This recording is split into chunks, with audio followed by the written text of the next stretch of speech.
अगर आप भी हैं साग के शौकीन और करते हैं पूरा साल सर्दियों का इंतज़ार, तो आज मैं बना रही हूँ गर्मियों का साग, जो कि आपके लिए बहुत ही स्पेशल होने वाला है। ये जानने के लिए कि ये मज़ेदार सा साग कैसे बनेगा, आपने वीडियो को बिल्कुल भी स्किप नहीं करना। और अगर रेसिपी अच्छी लगे तो इसे लाइक और शेयर करना बिल्कुल भी मत भूलिएगा। अस्सलाम वालेकुम माय यूट्यूब फैमिली, उम्मीद है आप सब ठीक ठाक होंगे और अपने घरों में अपनी फैमिली के साथ खुश और आबाद होंगे। आज मैं जो रेसिपी आपके साथ शेयर करूंगी ये बहुत ही हेल्दी होती है और सबसे बड़ी बात ये वेजिटेबल है, ठीक है। और बहुत कम लोग इसको जानते हैं। वाइटामिन्स और मिनरल्स से भरपूर ये जो सब्ज़ी है इसको कहते हैं खुरफे का साग, लेकिन उर्फ़े आम में यानी कि लोग इसको कहते हैं कुल्फ़े का साग। लेकिन जो भी है, खुरफा है या कुल्फ़ा है, लेकिन बनता बहुत टेस्टी है। तो चलिए बगैर टाइम को ज़ाया किए बिस्मिल्लाह करते हैं और बनाना स्टार्ट करते हैं। अच्छा जी, तो सबसे पहले हम इसको बनाने का जो तरीका है ना वो देख लेते हैं। मैंने इसकी क्वांटिटी ये ली है 1.5 किलो। आप अपने हिसाब से कम ज़्यादा कर लें, वो कोई मैटर नहीं करता, ठीक है। तो इसके जो ख़राब वाले पत्ते हैं ये हम निकाल देंगे इस तरह से, और ये बाकी जो अच्छे अच्छे पत्ते हैं ना ये आपने निकाल लेने हैं, ठीक है। और ये जो इसके डंडल है ना ये नहीं हमें चाहिए। बस इस तरह से हमने इसको बना लेना है सारे को, इस तरह से। बस इसके हमने पत्ते अलग कर लेने हैं, ठीक है। ख़राब वाले हम निकाल देंगे ये इस तरह से, ठीक है। ये लें जी, साग जो है सारा मैंने बना लिया इसको, और जो बहुत ज़्यादा बड़े बड़े पत्ते थे ना उनको मैंने काट लिया है, ठीक है। वैसे काटने की ज़रूरत नहीं, अगर बहुत ज़्यादा बड़े पत्ते हों तो उसको आप काट लें। अब लोग इसको बहुत सारे तरीक़ों से बनाया जाता है। कई लोग इसको बॉयल करके बनाते हैं और कई इसको वैसे ही बना लेते हैं। मैं बॉयल करके बनाती हूँ क्योंकि इसमें एक कसैलापन होता है, तो वो अगर निकल जाए तो बहुत ही टेस्टफुल बनता है, ठीक है। तो चलिए हम इसको बॉईल कर लेते हैं, और कितना बॉईल करेंगे ये मैं आपको बताती हूँ। ये लें जी, पानी को मैंने बॉईल होने के लिए रख दिया था। जब ये बॉइलिंग पॉइंट पे आ जाए इस टाइम पे आपने इसमें ये अपना कुल्फ़ा डाल देना है, ठीक है। और इसको हमने बॉईल कितना करना है, सिर्फ 2 से 3 मिनट। इसीलिए हमने इसको जब पानी बॉईल होने लग जाए उस टाइम पे डालना है, ताकि हमें ज़्यादा देर इसको कुक ना करना पड़े। इसको हम अच्छे से मिक्स करेंगे और सिर्फ 2 से 3 मिनट, इससे ज़्यादा आपने इसको कुक नहीं करना, ठीक है। अच्छे से मिक्स करते जाएंगे और 2 से 3 मिनट हमने इसको कुक कर लेना। ये लें जी, इसको कुक होते हुए 3 मिनट हो चुके हैं। अब मैं इसको उतारूंगी और स्ट्रेनर में डाल दूँगी, ठीक है। स्ट्रेनर में डाल के हमने इसको थोड़ा सा ठंडा कर लेना है। आगे क्या करेंगे वो मैं आपको बाद में बताती हूँ। अच्छा जी, ये देखें कि हमारा जो साग है ये ठंडा हो चुका है। अब मैं पहले क्या करती थी, कई लोग तो इसी तरह डाल देते हैं, ठीक है, वो भी तरीका ठीक है। लेकिन मैं क्या करती थी, इसको कूट लेती थी। लेकिन टाइम को बचाने के लिए मैं इसे चॉपर में, बिल्कुल हमने इसको मोटा मोटा करना है, पेस्ट सा नहीं इसका बनाना, ठीक है। इसको चॉपर में कर लूँगी ताकि ये थोड़ा सा ग्राइंड हो जाए। ये देखें जी, मैंने जो है इनको पीस लिया, और ये देखें ज़रा इस तरह से दानेदार सा होना चाहिए, ठीक है। बिल्कुल पेस्ट नहीं बनाना, और बगैर पानी डाले आपने इसको पीसना है, ठीक है। और उसी चॉपर में मैंने टमाटर भी पीस लिए। ये 2 टमाटर हैं जिनको मैंने चॉपर में डाल के पीस लिया। तो चलिए अब इसको पकाना शुरू करते हैं। सबसे पहले डालेंगे ऑयल 1/2 कप, साथ ही हम इसमें डाल देंगे स्लाइस में कटी हुई 1 प्याज।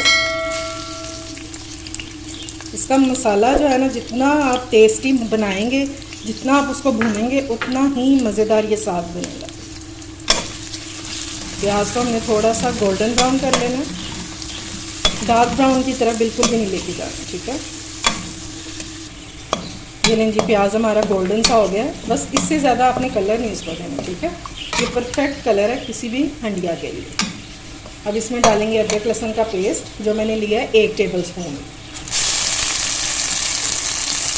मिक्स करेंगे, थोड़ा सा हम इसमें पानी डालेंगे। ये देखिए बिल्कुल थोड़ा सा।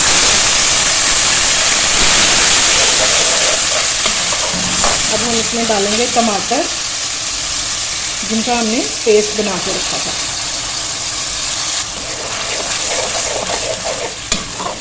और अब बारी है मसाले डालने, ठीक है। मैं डाल रही हूँ 1 टीस्पून और 1 टेबलस्पून है, सॉरी, सूख मिर्चों का पाउडर। 1 टीस्पून में डाल रही हूँ इसमें नमक का, और ये टेबलस्पून मैंने मिर्चों का इसलिए डाला क्योंकि साग जो है वो कभी भी फीका मज़े का नहीं लगता, ठीक है। बाकी आप अपने हिसाब से कम ज़्यादा मिर्चों को कर सकते हैं। 1/4 टीस्पून हम इसमें हल्दी ऐड करेंगे और अब हमने इसको थोड़ा सा भून लेना है, ठीक है।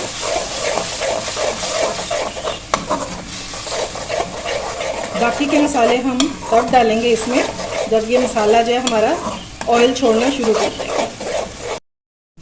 ये देखें जी, मसाले ने ऑयल छोड़ना शुरू कर दिया।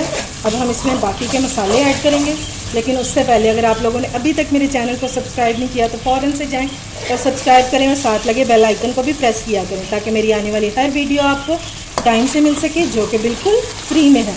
तो अब डालते हैं इसमें मसाले। इसमें डालेंगे 3 टेबलस्पून दही, 1 टीस्पून जाएगा ज़ीरा पाउडर और 1/2 टीस्पून इसमें जाएगा धनिया पाउडर। धनिया पाउडर की क्वांटिटी इसमें कम जाएगी और अब हमने इसको बहुत अच्छे से भून लिया। अच्छा, इस रेसिपी को बहुत सारे तरीक़ों से बनाया जाता है, यानी कि आप इसको खाली साग के तौर पे भी बना सकते हैं, इसमें आलू भी डाल सकते हैं और इसमें गोश्त भी डाल सकते हैं, लेकिन हर तरह से ये रेसिपी बहुत ही मज़े की बनेगी, ठीक है। तो थोड़ा सा हमने इसको भून लेना है, इतना कि दही का पानी ड्राई हो जाए और ऑयल निकलना शुरू हो जाए। ये देखें जी, ऑयल जो है साइडों पे निकलना शुरू हो गया। तो इस टाइम पे हम इसमें आलू डाल रहे हैं, ठीक है। ये मैंने 2 आलू लिए हैं जिन्हें मैंने हाफ मून शेप में काट लिया और इसकी थिकनेस इतनी है, ठीक है। इसको हम थोड़ा सा भूनेंगे मसाले के साथ ही। और ये देखें क्या कमाल का मसाला जो है हमारा रेडी हुआ है। बस इसको हमने थोड़ा सा भून लिया, 1 से 2 मिनट मैंने इसको मसाले के साथ भून लिया। गलाने की ज़रूरत नहीं है, वो साथ साथ जब हम इसमें साग डालेंगे ना तो भूनते भूनते ही ये भी आलू भी गल जाएंगे, ठीक है। तो अब बारी है इसमें ये डालने की, साग जो हमने पीस के रखा था।